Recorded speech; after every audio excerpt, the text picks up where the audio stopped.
এই ছেলে, তোমার মোবাইলে দিন রাত পতিতালয়ের মেয়ে নাচে, শোনো আল্লাহ রাসূল বলেন ইন্নাল মারাতা ইজাস্তাতারাত, যখন কোন মহিলা সাজসজ্জা গ্রহণ করে, সাজগোজ করে, দেখো তুমি বিপদে পড়েছ, তোমার বোনও বিপদে পড়েছ, আমি অনুবাদক। তিনি বলেন যখন কোনো মহিলা সাজসজ্জা করে, সাজগোজ করে, ঠোঁটে লিপস্টিক দেয়, পাউডার মাখে, তারপরে পুরুষের পাশ দিয়ে হেঁটে যায়, কেদা জানিয়ে ও ব্যভিচারিণী, ও ব্যভিচারিণী, ও ব্যভিচারিণী।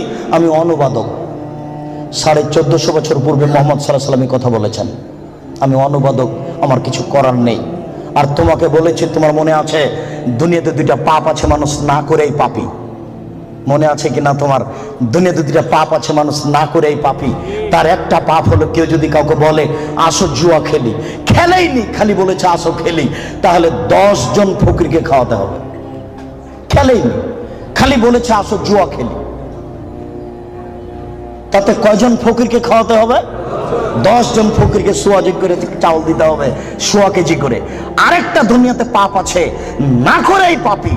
আল্লাহ রাসূল বলছেন, কোন মহিলা যদি সাজগোজ করে, সাজসজ্জা গ্রহণ করে, ঠোঁটে লিপস্টিক দেয়, পাউডার মাখে, ফামারাত বিমাজলিসিন, তারপরে পুরুষের পাশ দিয়ে হেঁটে যায়, তারপরে পুরুষের পাশ দিয়ে হেঁটে যায়, কেদা জানিয়ে ও ব্যভিচারিণী, ও ব্যভিচারিণী, ও ব্যভিচারিণী, ও জেনা করেইনি। আমি অনুবাদক, আমার কিছু করার নেই, আমি নতুনভাবে কিছু বলতে পারি না।